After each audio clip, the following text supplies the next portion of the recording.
تو اسے پیمانہ امروز و فردا سے نہ ناپ، جاویداں پہم دماں ہر دم جواں ہے زندگی۔ اس میں یہ وقفہ جو ہے خلق الموت والحیات لیبلوکم ایکم احسن عملا، یہ اس جسد کے ساتھ اس روح کا اتصال، اور یہ 30 40 50 60 70 80 100 برس کی عمر، یہ ایک وقفہ ہے، یہ امتحانی وقفہ ہے، تمہیں جانچا جا رہا ہے، پرکھا جا رہا ہے۔ ایکم احسن عملا، اس کو بھی اقبال نے اسی نظم میں خوب بیان کیا ہے کہ قلزم ہستی سے تو ابھرا ہے مانند حباب، اس نیا خانے میں تیرا امتحان ہے زندگی۔ اب اگر تو دو چیزیں انسان پر واضح رہیں، اور نہ صرف واضح رہیں، مستحضر رہیں۔ واضح تو ہو جاتی ہے ایک چیز، پھر آدمی بھول جاتا ہے، تو کوئی فائدہ نہیں دیتا اس کے۔ مستحضر ایک یہ کہ اصل زندگی آخرت کی زندگی ہے، طویل ہے۔ بل توسرون الحیات الدنیا والآخرۃ خیر وابقیٰ کلا بل تحبون العاجلہ وتذرون الآخرہ، تم اس عاجلہ کو پسند کرتے ہو، اس دنیا کی زندگی کو تم ترجیح دیتے ہو، جبکہ آخرت ہے جو باقی رہنے والی ہے، ابدی۔ اگر تو یہ معلوم ہو، جیسا کہ سورہ عنکبوت کی آیت کے حوالے سے میں نے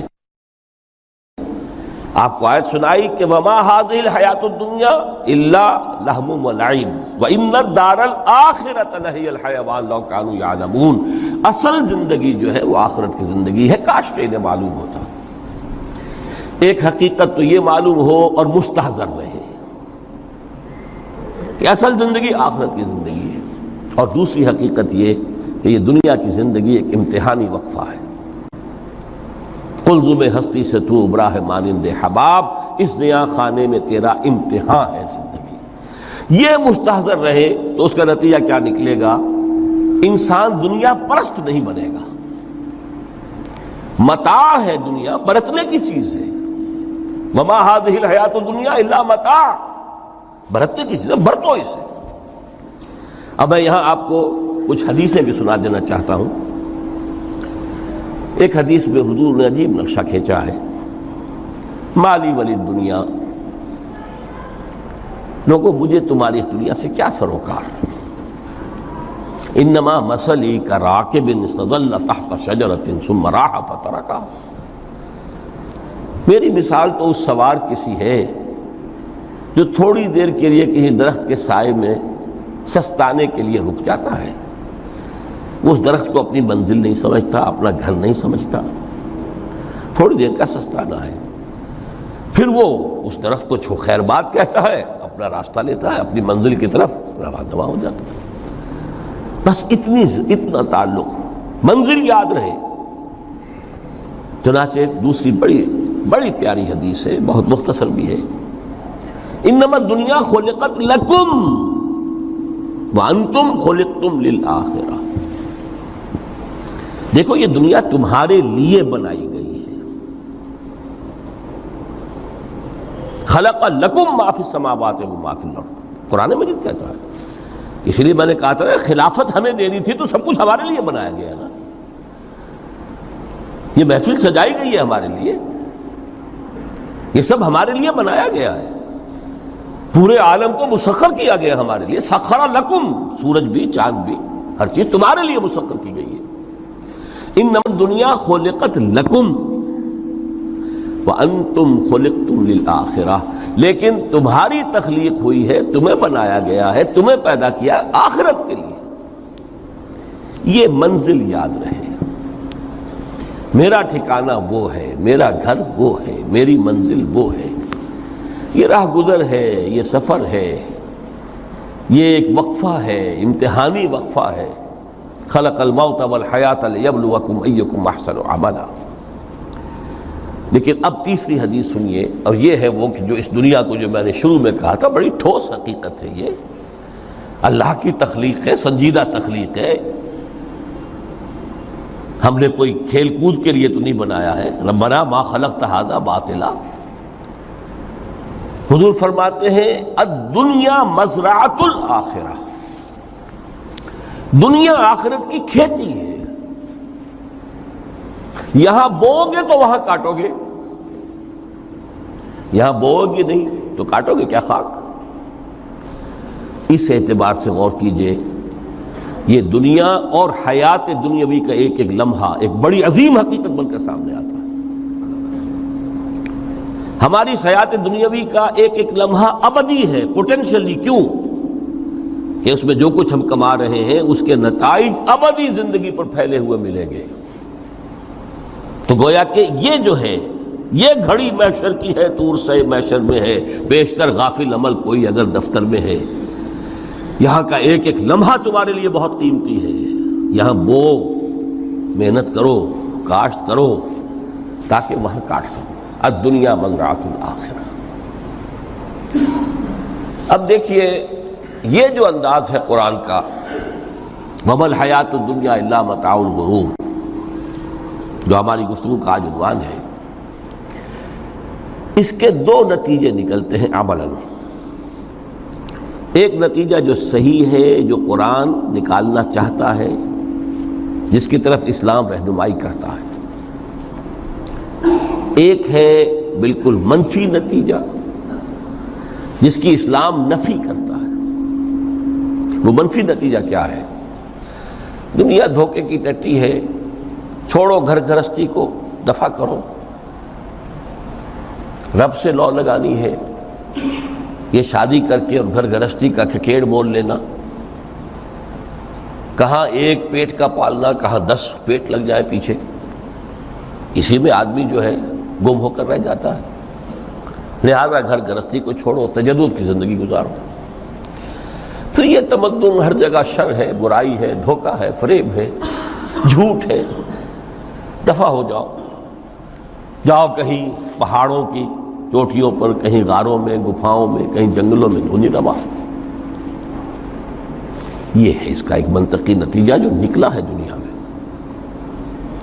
اور تقریباً تمام مذاہب عالم میں نکلا ہے۔ رہبانیت، جس کی جس شد و بد کے ساتھ نفی کی ہے محمد رسول اللہ صلی اللہ علیہ وسلم، لا رہبانیت فی الاسلام، اسلام میں کوئی رہبانیت نہیں، نفی ہے، مکمل نفی، لا رہبانیت فی الاسلام۔ فرمایا کہ النکاح من سنتی، یہ میری سنت ہے، میرا طریقہ ہے، گھر گھرستی کی زندگی اختیار کرنا یہ میری سنت ہے۔ 3 صحابہ پر کچھ اسی طرح کا غلبہ ہو گیا تھا۔ صحابہ میں ہر طرح کے لوگ تھے، ان میں وہ لوگ بھی تھے کہ جو بڑے ریشنلسٹ تھے، عقل کے حوالے سے بات سمجھنے والے۔ حضرت عمر کو ہم کہہ سکتے ہیں کہ سر خیل تھے ان کی، رضی اللہ تعالیٰ عنہ۔ کچھ درویش منش لوگ بھی تھے، کچھ پر یہ تقویٰ کا اور درویشی کا بہت زیادہ غلبہ ہو گیا تھا، مغلوب الحال ہم انہیں کہہ سکتے ہیں۔ حضرت عبداللہ ابن عمرو بن العاص رضی اللہ تعالیٰ عنہما، ایک عجیب سائملٹینیس کنٹراسٹ ہے باپ اور بیٹے میں۔ عمرو بن العاص بہت بڑے سیاستدان، مدبر، عرب نے چوٹی کے جو 3 سیاستدان پیدا کیے ان میں سے ایک عمرو بن العاص ہے، واریر، کانکرر، سیاستدان۔ لیکن عبداللہ ابن عمرو بن العاص بالکل درویش، روزانہ روزہ ساری رات کھڑے ہیں، نہ بیوی سے کوئی سروکار، نہ کسی سے کوئی سروکار۔ حضور کو اطلاع ملی، بلا لیا، جواب طلبی ہو گئی، یا عبداللہ اولم اخبر انک تصوم الدہر وتقوم اللیل، اے عبداللہ مجھے یہ خبر دی گئی ہے تم ساری رات کھڑے رہتے ہو، روزانہ روزہ رکھتے ہو، کیا کہتے ہیں؟ جی حضور ایسا تو ہے۔ لا تفعل، مت کرو ہرگز۔ فإن لنفسك عليك حقا وإن لزوجك عليك حقا وإن لزورك عليك حقا، دیکھو تم پر تمہارے اس جسم کا اور نفس کا بھی حق ہے، اسے آرام بھی دو، اس کی ضروریات بھی پوری کرو، اس کی دیکھ بھال بھی کرو، یہ بھی تمہارے پاس امانت ہے اللہ کی۔ پھر تم پر تمہاری بیوی کا حق ہے۔ کسی صحابی نے دیکھا تھا حضرت عبداللہ ابن عمرو بن العاص کی بیوی کو کہ وہ بالکل جیسے کہ میلی کچیلی حالت میں تھی، پوچھا یہ کیا حال بنا رکھا؟ ان کا کہ آپ کے دوست کو تو کوئی غرض ہے ہی نہیں سرے سے. ظاہر بات ہے کہ مسلمان بیوی اور کس کے لیے وہ سنگھار کرے گی جب شوہر ہی کو کوئی دلچسپی نہ ہو، اس سے غرض ہی نہ ہو. لا تفعل. رات کو سو بھی دیکھو مجھے، میں رات کو سوتا بھی ہوں، نماز پڑھتا بھی ہوں، میں روزے رکھتا بھی ہوں، ناغے بھی کرتا ہوں. دیکھو زیادہ سے زیادہ ہفتے میں دو دن روزے رکھ لیا کرو کہ حضور مجھے اور تھوڑی سی اجازت. اچھا ایک دن ناغا، ایک دن روزہ، صوم داؤد، اس سے آگے کی اجازت نہیں. اسی طرح 3 حضرات سراسراہت آتا ہے حدیث میں، بخاری شریف کی روایت ہے، ان پر بھی کوئی ایسا ہی غلبہ ہوا رحمانیت کا اور ترک دنیا کا. انہوں نے آ کے ازواج مطہرات سے معلوم کیا آپ کتنی رات نماز پڑھتے ہیں، کتنا دو سوتے ہیں، مہینے میں کتنے آپ روزے رکھتے ہیں نفلی. انہوں نے کوئی، وہاں تو کھلی کتاب تھی سیرت محمد صلی اللہ علیہ وسلم، جو کچھ تھی حقیقت بیان کر. اب دیکھیے ایک عجیب ذہنیت، انہوں نے دیکھا کہ یہ تو کم ہے، ان کے اندازے کے اعتبار سے تو بہت کم ہے، لیکن یہ کہ اپنے آپ کو ذرا تسلی، حضور کی تو کوئی ضرورت نہیں ہے، آپ تو معصوم ہیں، آپ کے سے کوئی گناہ نہیں ہوا، کوئی خطا نہیں ہوئی، آپ کے لیے تو یہ اتنی عبادت ہمارے لیے تو کافی نہیں ہے، ہم تو گناہ گار ہیں. ایک نے عہد کیا کہ میں کبھی نہیں سوؤں گا، رات بھر کھڑا رہوں گا. دوسرے نے کہا کبھی ناغا نہیں کروں گا، ہر روز روزہ رکھوں گا. تیسرے نے کہا میں شادی بیاہ کے کھکیڑ میں پڑوں گا نہیں. حضور کو اطلاع مل گئی، طلب فرمایا، ڈانٹا آپ نے، آپ لوگوں نے یہ کہا ہے؟ جی ہاں ہم نے کہا تو ہے. واللہ، خدا کی قسم، میں تم میں سب سے بڑھ کر متقی ہوں، لیکن میں رات کو سوتا بھی ہوں اور نماز بھی پڑھتا ہوں، روزے رکھتا بھی ہوں، ناغے بھی کرتا ہوں. میری گھر گرستی کی زندگی ہے، میری بیویاں ہیں. من رغب عن سنتی فلیس منی، یہ ٹکڑا جو جوڑ دیا جاتا ہے نکاح کے خطبے میں اس حدیث کے ٹکڑے کے ساتھ، یہ 2 علیحدہ حدیث ہے بالکل، النکاح من سنتی، اور یہ ٹکڑا اس طویل حدیث کا ہے، من رغب عن سنتی فلیس منی، جو میری سنت کو پسند نہیں کرتا پھر اس کا مجھ سے کوئی تعلق نہیں. یہ تو میں نے احادیث کے حوالے سے آپ کو وہ جو منفی طرز عمل، گریز، دنیا سے تعلق منقطع کرنا، پسپائی، گریز، فرار، اور اس کا نتیجہ کیا نکلتا ہے کہ دنیا پھر شریروں کے لیے رہ گئی، کھیلیں کودیں عیش کریں. جو سلیم الفطرت نیک لوگ تھے وہ تو گئے، لہذا ان کو اب کوئی روک ٹوک کرنے والا ہی نہیں، کوئی پوچھنے تاشنے والا نہیں. ظالم جو چاہے ظلم کرے اور جس طرح چاہے شریر جو ہے شرارتیں کرے. قرآن مجید میں سورہ حدید اس اعتبار سے نہایت عظیم صورت ہے، نہایت عظیم صورت ہے کہ وہاں یہ آیت بھی بہت ہی شاندار انداز میں آئی ہے، متاع الغرور والی، خاصی طویل آیت بن کر آئی ہے. اور جیسا کہ میں نے عرض کیا 4 جگہ تو حیات دنیاوی کو کہا گیا ہے صرف لہو و لعب یا لعب و لہو، لیکن یہاں جو ہے آیت نمبر 20، اعلموا انما الحیات الدنیا لعب و لہو و زینت و تفاخر بینکم و تکاثر فی الاموال والاولاد. 5 الفاظ کے حوالے سے اس حیات دنیاوی کے کچھ حقائق بیان کیے گئے. عام طور پر سرسری طور پر لوگ گزر گئے ہیں. محاورتاً جب بھی آتا ہے معاملہ لہو و لعب، لعب و لہو، وہ تو 4 جگہ ہے، یہاں 3 الفاظ مزید آئے ہیں، اور ترکیب کیا ہے؟ پہلے لعب ہے پھر لہو ہے. سورہ عنکبوت میں لہو و لعب یہ در حقیقت ایک طرح سے محاورے کی شکل اختیار کر گیا، تماشا اور کھیل، لیکن نہیں، یہاں ترتیب کچھ اور ہے. اس پر اگر آپ غور کریں گے تو یہ ایک عجیب سا نقشہ سامنے آتا ہے. حیات دنیاوی کے 5 ادوار، جن میں سے ہر دور میں ایک شے انتہائی اہم ہوتی ہے، توجہ کا مرکز بنی ہوتی ہے. ابتدائی دور ہے، بالکل بچہ بھی ہے، کھیل، بس لعب، اس کے سوا اسے کوئی زندگی سے سروکاری نہیں، زندگی کے تلخ حقائق ابھی اسے معلوم نہیں. بھوک لگی تو رو پڑے، ماں نے دودھ پلانا ہے، کھلانا ہے، ان سے تو کچھ نہیں کرنا اس نے، وہ لعب ہے، کھیل. لیکن تھوڑا سا آگے چلتے ہیں، ٹین ایجر سٹیج میں جب داخل ہوتا ہے آدمی تو اب وہ نرا کھیل، معصومانہ کھیل نہیں رہتا، اس میں تلذذ، سینشول گریٹیفیکیشن کا عنصر شامل ہو جاتا ہے۔ اب اس کا کہا لہو، اعلموا انما الحیات الدنیا لعب و لہو۔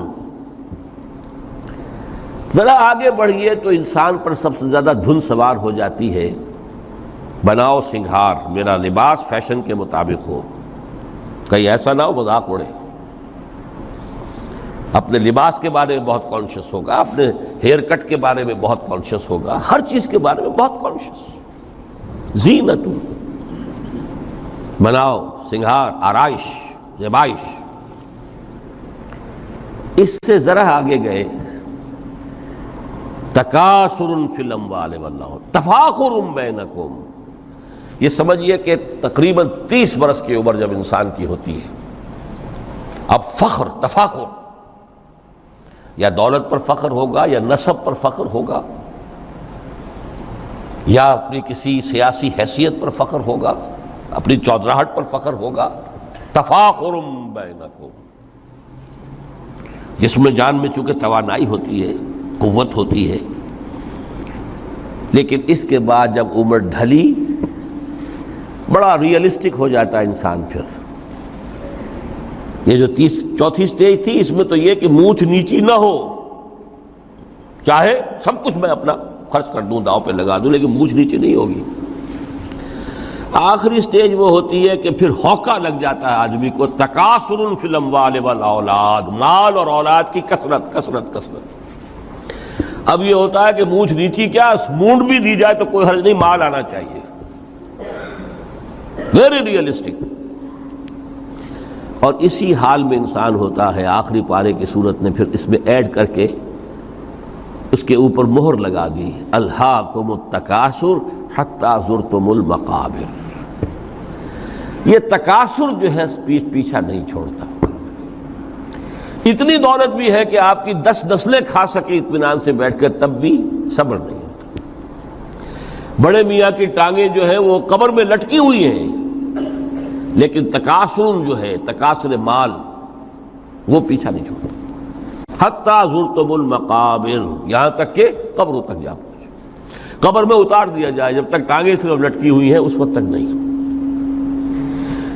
اس کے بعد تشبیہ دی ہے کہ یہ حیات دنیاوی کا جو ایک سائیکل ہے، اعلموا انما الحیات الدنیا لعب و لہو و زینت و تفاخر بینکم و تکاثر فی الاموال والاولاد۔ اب اس کو کمپیئر کیا ہے پلانٹ کنگڈم میں جو سائیکل چل رہا ہے۔ یہ ہمارا سائیکل ہے 60-70 برس کا، بچہ پیدا ہوا، خوشیاں منائی گئیں، پھر وہ لڑکپن سے، پھر ٹین ایجر سٹیج سے، پھر جوانی ہے، پھر ادھیڑ عمر ہے، اور پھر بڑھاپا ہے، اور پھر قبر میں اتارا جانا ہے۔ لیکن یہ کہ پلانٹ کنگڈم میں سائیکل چلتی ہے، کمثل غیث اعجب الکفار نباتہ ثم یہیج فتراہ مصفرا ثم یکون حطاما۔ یہ 4 سٹیج ہیں۔ جیسے بارش برستی ہے تو سبزہ نمودار ہوتا ہے، اور کاشتکار کو بڑا اچھا لگتا ہے، اس نے بیج بویا تھا، اس نے محنت کی تھی، اس نے ہل چلایا تھا، اعجب الکفار نباتہ، اس کو بہت اچھا لگتا ہے، دل باغ باغ ہو جاتا ہے۔ جیسے آپ کے ہاں بیٹا ہوا، پوتا ہوا، خوشیاں مناتے ہیں آپ۔ کمثل غیث اعجب الکفار نباتہ ثم یہیج، پھر وہ فصل اپنی پوری قوت کو پہنچتی، فصل لہرا رہی ہے، فتراہ مصفرا، پھر وہ زرد ہو جاتی ہے، وہ ہریاول اب ختم ہوئی، اب فصل پک گئی ہے، اب وہ زردی پر آ گئی ہے۔ ثم یکون حطاما، پھر وقت آتا ہے، اگر وہ خضرو گھاس ہے تو پھر وہ چورا چورا ہو کر پھر وہ مٹی میں مل جاتی ہے، اور اگر فصل ہے تو کھیتی کٹ گئی، اس کے بعد کیا رہ گیا وہاں، وہ چورا ہی رہ جاتا ہے باقی۔ یہ لائف کا سائیکل چل رہا ہے، 3 مہینے کا ہو، 4 مہینے کا ہو، یہ ہے پلانٹ کنگڈم کا، وہ ہے سائیکل انسانی زندگی کا۔ اب فرمائی ٹیپ کی بات جو ہے، وفی الآخرۃ عذاب شدید ومغفرۃ من اللہ ورضوان۔ دیکھو دنیا کی زندگی تو ان سٹیجز سے ہو کر گزر ہی جانی ہے۔ جو پیدا ہوا ہے اس پر بڑھاپا بھی آئے گا، موت بھی آئے گی۔ کل نفس ذائقۃ الموت، جو سورہ آل عمران کی 185ویں آیت کا پہلا جملہ تھا۔ ہر انسان کو جو پیدا ہوا موت آنی ہے۔ اب یہ ہے کہ وہ کہیں آپ نے محل میں گزار لی زندگی، کسی کٹیا میں گزار لی زندگی، کسی کی فٹ پاتھ پر گزر گئی زندگی۔ زندگی گزر جاتی ہے، گزرتی ہے، اور ان 5 سٹیجز میں سے ہو کر گزرتی ہے۔ آپ گندی گلیوں میں بچوں کو کھیلتے ہوئے دیکھتے ہیں، وہ بھی کھیل رہے ہوتے ہیں، نالیوں کے پانی کے اندر کھیل رہے ہوتے ہیں، ان کا بھی کھیل ہے، گندے جوہڑ میں کھیل رہے ہوتے ہیں۔ وہ تو ہے زندگی کی وہ سٹیج جو ہے کھیل کی ہے۔ کسی کے پاس بڑے قیمتی کھلونے ہیں، ان سے کھیل رہا ہے، کوئی اس طرح گلی ڈنڈا کھیل رہا ہے یا کچھ اور کھیل رہا ہے۔ لیکن وہ 5 سٹیجز تو آئیں گی۔ اعلموا انما الحیات الدنیا لعب ولہو وزینۃ وتفاخر بینکم وتکاثر فی الاموال والاولاد کمثل غیث اعجب الکفار نباتہ ثم یہیج فتراہ مصفرا ثم یکون حطاما وفی الآخرۃ عذاب شدید ومغفرۃ من اللہ ورضوان۔ آخرت میں جا کر یہ بائیفرکیشن ہو جانی ہے، یا تو شدید عذاب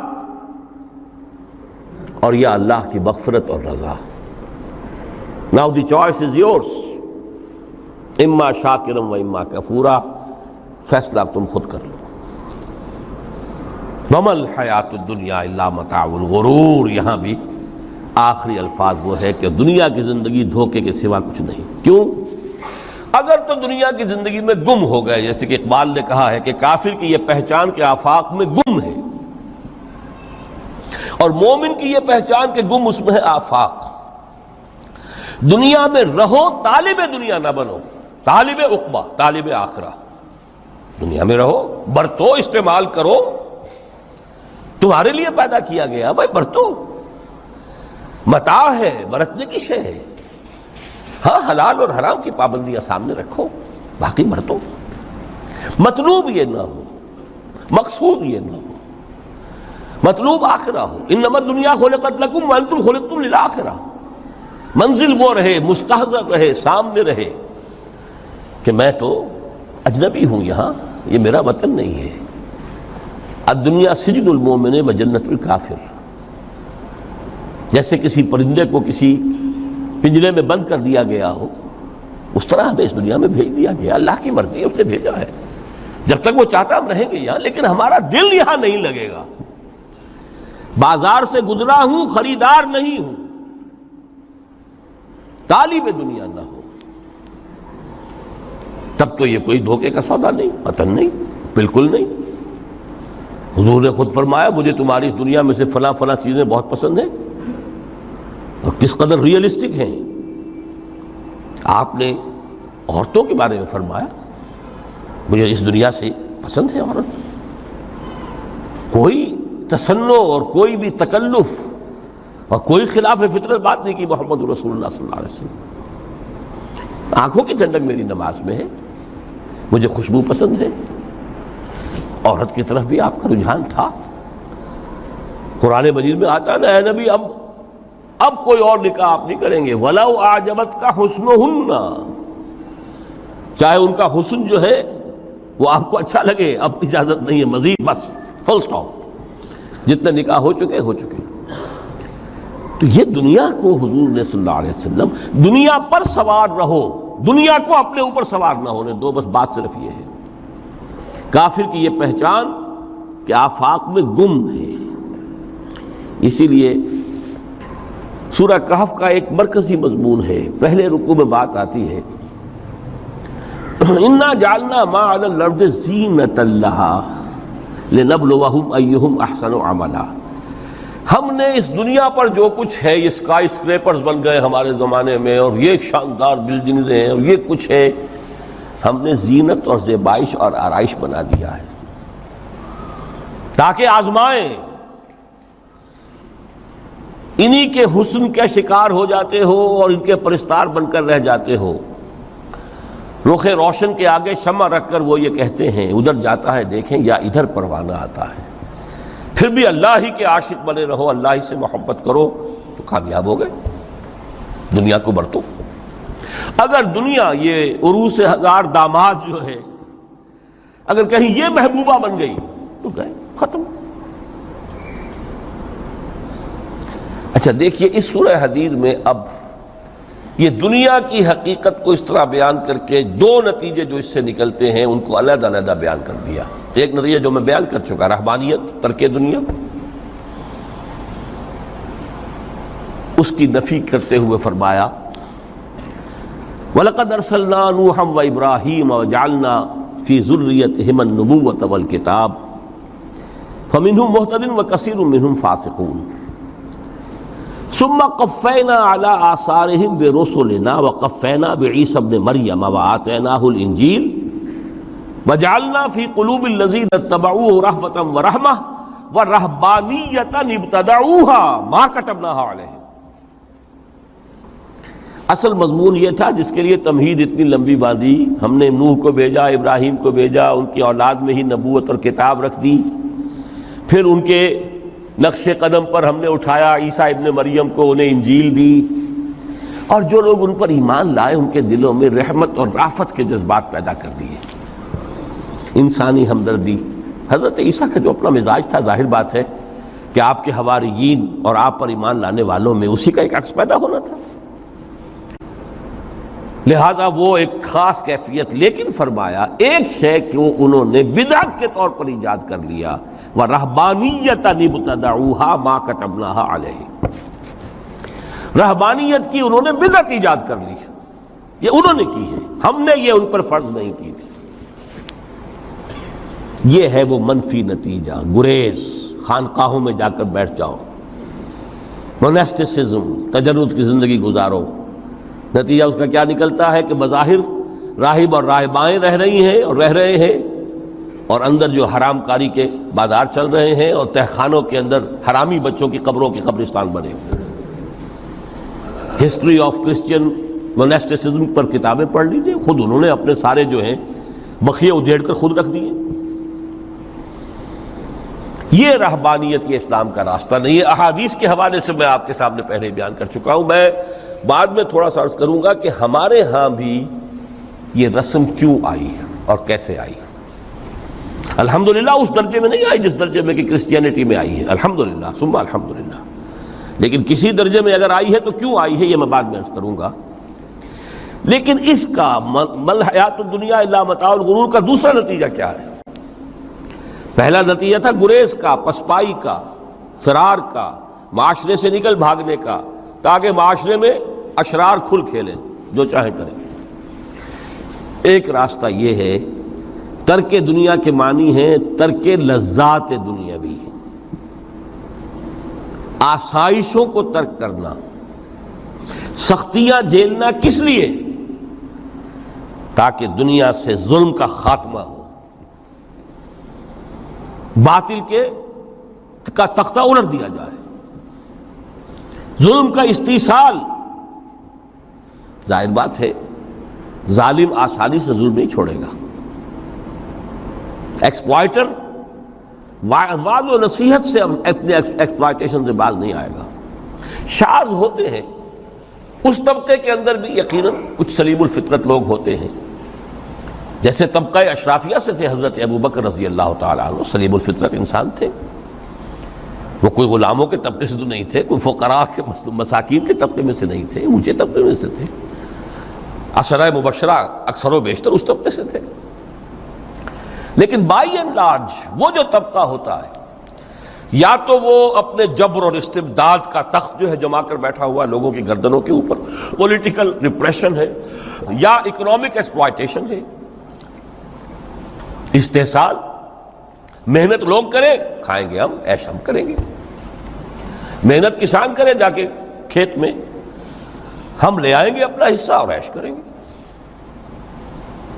یا کوئی سوشل ڈسکریمنیشن ہے، یہ اونچا ہے یہ نیچا ہے، یہ تو پیدا ہی ہوا ہے شودر، یہ اس سے نکل ہی نہیں سکتا، اور یہ پیدا ہوا برہمن، یہ تو اونچا ہے. اس تینوں قسم کے ظلم، اس کا خاتمہ کرنا، اس کے لیے جد و جہد کی ضرورت ہے، جہاد کی ضرورت ہے، قتال کی ضرورت ہے.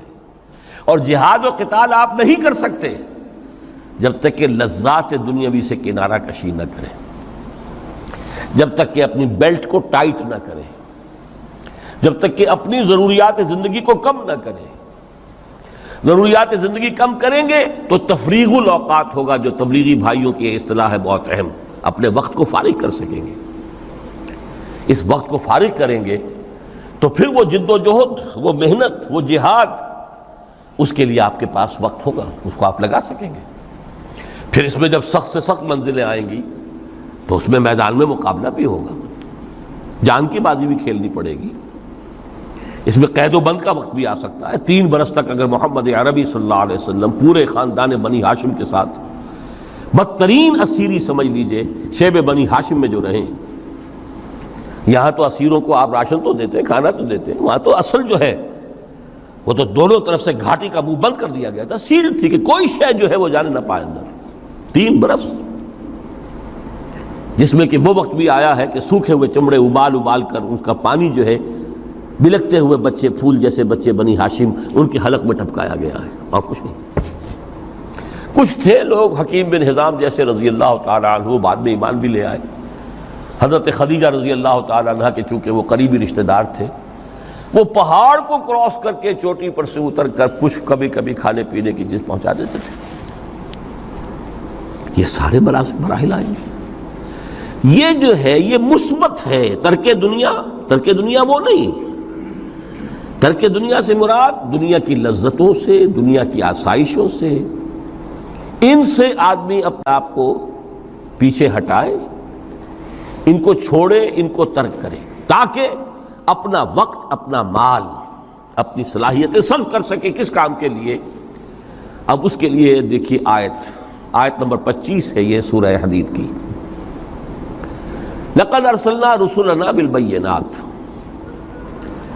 ہم نے اپنے رسولوں کو بھیجا واضح چیزوں کے ساتھ۔ بینہ وہ شے جو از خود ظاہر ہو۔ آفتاب آمد، دلیل آفتاب۔ جب سورج طلوع ہو گیا وہ خود اپنے وجود پر دلیل ہے، اس کے لیے کسی اور اضافی دلیل کی ضرورت نہیں کہ سورج موجود ہے، وہ تو ہے، سب کو نظر آ رہا ہے۔ تو بینات سے مراد معجزے بھی ہیں، اور وہ تعلیم جو ہے بنیادی دین کی کہ جو فطرت انسانی کی جانی پہچانی ہوئی شے ہے، دونوں پر اس کا اطلاق ہو جائے گا۔ لقد ارسلنا رسلنا بالبینات وانزلنا معهم الکتاب والمیزان، اور ہم نے ان کے ساتھ کتاب اتاری، میزان اتاری۔ یہ سب کچھ کس لیے کیا؟ لیقوم الناس بالقسط، تاکہ لوگ عدل پر قائم ہوں۔ یہ ہے سول آبجیکٹو۔ یہ نہیں بس ہماری کتاب پڑھ لیا کرے، ختم قرآن ہو گیا، اللہ اللہ دعا مانگ لی، چھٹی۔ قائم کرو اس کو، وہ میزان عدل نصب کرو، ہر ایک کو وہی تل کر ملے جو اس کا حق ہے، اور ہر ایک سے وہ لیا جائے کہ جو اس کے ذمہ واجب ہے۔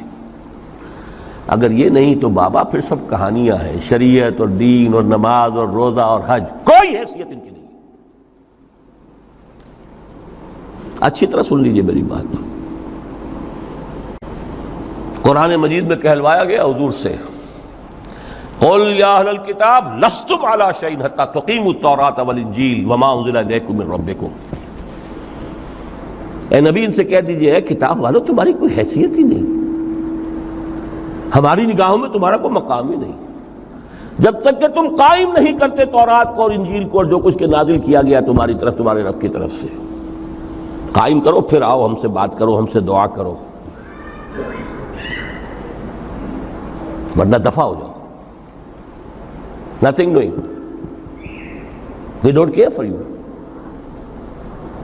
لستم علی شیء حتی تقیموا التوراۃ والانجیل وما انزل الیکم من ربکم۔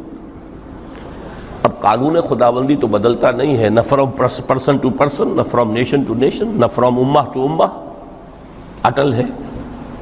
وَلَن تَجِدَ لِسُنَّتِ اللَّهِ تَبْدِيلًا وَلَن تَجِدَ لِسُنَّتِ اللَّهِ تَحْوِيلًا۔ سنت اللہ تو ایک ہے۔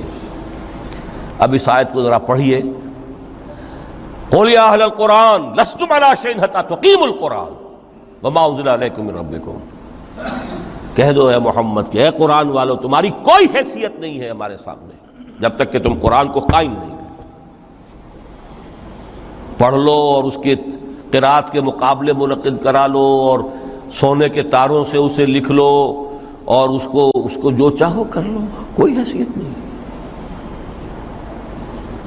قائم کرو اس قرآن کو، اس کے نظام کو، اس کے قانون کو، جو حضرت ابوبکر نے فرمایا تھا پہلا خطبہ جو دیا ہے آپ نے بیعت خلافت کے بعد، تم میں ہر قوی میرے نزدیک ضعیف ہوگا جب تک کہ اس سے حق وصول نہ کر لوں، اور ہر ضعیف قوی ہوگا جب تک کہ اسے اس کا حق دلا نہ دوں۔ سورہ شورى میں حضور سے کہلوایا گیا قل وَأُمِرْتُ لِأَعْدِلَ بَيْنَكُمْ، مجھے یہ حکم ہوا ہے کہ میں تمہارے مابین عدل قائم کروں۔ میں واعظ بن کر نہیں آیا، میں بدھ مت کے بھکشو بنانے کے لیے نہیں آیا تمہیں۔ ہاں انقلابی عمل میں ایک مرحلہ آتا ہے بدھ مت کے بھکشو بننا پڑتا ہے کچھ عرصے کے لیے، تیاری کا مرحلہ، وہ میں ابھی بعد میں ذرا بیان کر دوں گا، لیکن مستقل نہیں ہے یہ بدھ مت کے بھکشو۔ یہ بدماش جس طرح چاہیں کھل کھیلیں، ظالم جس طرح چاہیں لوگوں پر ظلم کرتے رہیں، تشدد اور جبر کا جس طرح سے چاہے معاملہ کریں، استحصالی نظام جس طرح ہوتا ہے چلتا رہے۔ شاہ ولی اللہ دہلوی رحمۃ اللہ علیہ کے الفاظ میں انسانوں کی عظیم اکثریت ڈھور ڈنگر بن جائے، صبح سے لے کے شام تک کمر توڑ دینے والی مشقت کے بعد بمشکل 2 وقت کی روٹی ملتی ہو، اس کا کبھی خیال اسے اللہ کا آئے گا؟ کبھی اللہ سے لو لگا سکے گا؟ دنیا نے تیری یاد سے بیگانہ کر دیا تو اس سے بھی دل فریب ہے غم روزگار کے۔ اس لیے حضور نے فرمایا کاد الفقر ان یکون کفرا، یہ فقر جو ہے یہ تو انسان کو کفر تک پہنچا دیتا ہے۔ عدل قائم کرو۔ تو دیکھیے یہ آیت انتہائی گمبھیر آیت ہے قرآن مجید کی سورہ حدید کی، جس طرح وہ آیت متاع الغرور والی جس شان کے ساتھ سورہ حدید میں آئی ہے، اعلموا انما الحیات الدنیا لعب ولہو وزینۃ وتفاخر بینکم وتکاثر فی الاموال والاولاد کمثل غیث اعجب الکفار نباتہ ثم یہیج فتراہ مصفرا ثم یکون حطاما وفی الآخرۃ عذاب شدید ومغفرۃ من اللہ ورضوان وما الحیات الدنیا الا متاع الغرور۔ لیکن اس کا نتیجہ کیا نکلنا چاہیے؟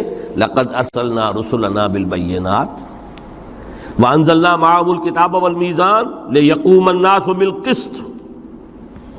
Now prepare for the shock۔ میرے نزدیک میرے علم کی حد تک شاید دنیا کی کوئی انقلابی کتاب نہ ہو جس نے اس قدر عریاں طور پر کھل کر یہ کہا ہو کہ ظالموں کی سرکوبی کرو، کچلو ان کے سر۔ وانزلنا الحدید، ہم نے لوہا بھی اتارا ہے۔ ایک وقت آتا ہے ظلم نہیں ختم ہوتا جب تک کہ لوہے کی طاقت ہاتھ میں نہ آئے۔ انزلنا الحدید، ہم نے صرف کتاب ہی نہیں اتاری ہے، لوہا بھی اتارا ہے۔ فیہ باس شدید، اس میں جنگ کی صلاحیت ہے۔ ومنافع للناس، لوگوں کے لیے کچھ اور منفعتیں بھی ہیں، کوئی توا پرات چمٹا یہ بھی بنا لو ٹھیک ہے، لیکن اصلاً یہ اسلحہ کے لیے۔ وانزلنا الحدید، اسی تو سورہ حدید کا نام حدید ہے۔ فیہ باس شدید ومنافع للناس ولیعلم اللہ من ینصرہ ورسلہ بالغیب، اللہ دیکھنا چاہتا ہے کون ہے اس کے وفادار بندے جو اس لوہے کی طاقت کو ہاتھ میں لے کر مدد کرتے ہیں اس کی اور اس کے رسولوں کی غیب میں ہونے کے باوجود۔ ان اللہ قوی عزیز، ویسے اللہ قوی ہے، عزیز ہے، آنے واحد میں کفر کو ختم کر دے جب چاہے، آنے واحد میں ظالموں کا ظلم جو ہے وہ ختم کر کے رکھ دے، وہ سب کچھ کر سکتا ہے۔ لیکن پھر تمہاری آزمائش کیسے ہوگی؟ کیسے معلوم ہوگا ہوز ہو، کس کا کیا مقام تھا، کس کے پاس کتنا یقین کا سرمایہ تھا، کس کے ایمان کی گہرائی اور گہرائی کا کیا عالم تھا، کس نے ہمارے دین کے لیے کیسی کیسی قربانیاں جھیلی ہیں۔ یہ ہے ترک دنیا جو موسٹ پروفاؤنڈ ہے، نتیجہ خیز ہے، خیر کو وجود میں لانے کے لیے ہے، لیکن اس کی مثالیں موجود ہیں۔ حضرت مصعب بن عمیر رضی اللہ تعالی عنہ ایام جاہلیت میں کہا جاتا ہے ان کا جوڑا جو ہے شام سے تیار ہو کر آتا تھا، جیسے کبھی مشہور ہے کہ پنڈت نہرو کا بھی کپڑے سل کر آتے تھے پیرس سے۔ موتی لال نہرو کا بیٹا، اور موتی لال نہرو وہ تھا کہ وائس رائے کی پہلی کار آئی ہے ہندوستان میں تو دوسری کار موتی لال کی آئی، اس کا بیٹا، اس کے کپڑے پیرس سے سل کر آتے تھے۔ مصعب بن عمیر کے کپڑے شام سے تیار ہو کر آتے تھے، اور وہ ہمیشہ عطر میں بسے ہوئے ہوتے تھے۔ جہاں سے گزر گئے معلوم ہوا کہ پوری گلی جو ہے وہ مہک اٹھی، معلوم ہو جائے کہ مصعب گزرا ہے یہاں سے۔ ایمان لائے محمد رسول اللہ پر صلی اللہ علیہ وسلم۔ باپ فوت ہو چکا تھا، اس کی چھوڑی ہوئی دولت تھی، ماں تھی، لیکن وہ خاندان کا نظام، چچا تھا سربراہ، وہ بدترین کافر۔ اس نے پہلے سمجھایا ہوگا 100 طریقے آزما کے، پھر آخری بار اس نے آزمایا کہ جس دولت کے اوپر تم عیش کر رہے ہو یہ تمہارے مشرک باپ کی دولت ہے، نکل جاؤ گھر سے۔ انہوں نے سمجھا تھا جیسے سورہ صافات میں آتا ہے فَأَرَادُوا بِهِ كَيْدًا فَجَعَلْنَاهُمُ الْأَسْفَلِينَ، انہوں نے حضرت ابراہیم کے بارے میں سمجھا تھا جب دیکھیں گے کہ آگ تیار ہو رہی ہے اور یہ اس میں مجھے ڈال دیں گے تو سب یہ نشہ حرن ہو جائے گا، یہ توحید وحید سب ہوا ہو جائے گی۔ لیکن ہوا کیا؟ بے خطر کود پڑا آتش نمرود میں عشق، عقل ہے محو تماشائے لبے بام۔ اس نے تو یہ دھمکی دی تھی کہ دن میں تارے نظر آ جائیں گے مصعب کو، ناز و نام میں پلا ہوا انسان، اسے کہہ دیا جا نکل جاؤ گھر سے۔ اٹھ کر چلنے لگے، اس کا تیش جو ہے اور اچھا یہ کپڑے بھی اسی مشرک باپ کے ہیں، اتارو ان سب کو۔ مادر ذات برہنہ ہو کر گھر سے نکلے، مادر ذات۔ پھر وہی ہے کہ جن کے نام قرائے فال بنام من دیوانہ زدند، کہ بیعت عقبہ اولا ہوئی ہے، لوگوں نے کہا کہ ہمیں کوئی مقری دیجئے قرآن پڑھانے والا جو ہمیں قرآن پڑھائے۔ حضور نے فرمایا جاؤ مصعب۔ وہ مصعب وہاں جا کر مدینے میں المقری بن گئے، جا المقری، وہ آ رہا پڑھانے والا۔ اور 1 سال کی محنت، دعوت اور تبلیغ اور قرآن کے پڑھانے کے نتیجے میں اگلے سال 75 افراد لا کر حضور کی جھولی میں ڈال دی۔ یہ مصعب ہے۔ شہادت ہوئی ہے غزوہ بدر میں۔ ایک مرتبہ اس سے پہلے کا واقعہ بھی ہے کہ حضور مسجد میں تشریف فرما تھے، سامنے سے حضرت مصعب گزرے، ایک پھٹا ہوا سا کمبل جسم کے گرد لپیٹا ہوا تھا۔ حضور کی آنکھوں میں آنسو آ گئے۔ از کجا تاب کجا، یہ دیوانہ جو ہے اللہ کا اور رسول کا اور دین کا کہاں سے کہاں پہنچا ہے۔ غزوہ احد میں علم ان کے ہاتھ میں ہے، جس ہاتھ میں علم ہے وار پڑا، کٹ گیا، دوسرے سے پکڑا، اس کو بھی کٹ گیا، پھر دونوں جتنے بچ گئے تھے حصے ان سے سنبھالا، پھر شہید ہو گئے۔ جسم پر صرف ایک چادر تھی، اوپر سے جسم ننگا تھا، صرف ستر کے لیے چادر۔ دفن کرنے لگے تو مسئلہ یہ پیش آ گیا کہ چونکہ شہید کے تو کفن جو ہے اس کا اپنا جو بھی لباس پہنا ہو شہادت کے وقت، حضور سے کہا گیا کہ حضور مصعب کی چادر تو اتنی چھوٹی ہے کہ سر ڈھانپتے ہیں تو پیر کھل جاتے ہیں، پیر ڈھانپتے ہیں تو سر کھل جاتے ہیں۔ فرمایا سر کو چادر سے ڈھانپ دو اور پیروں پر اذخر گھاس لا کر ڈال دو، یہ آخری لباس نصیب ہوا ہے۔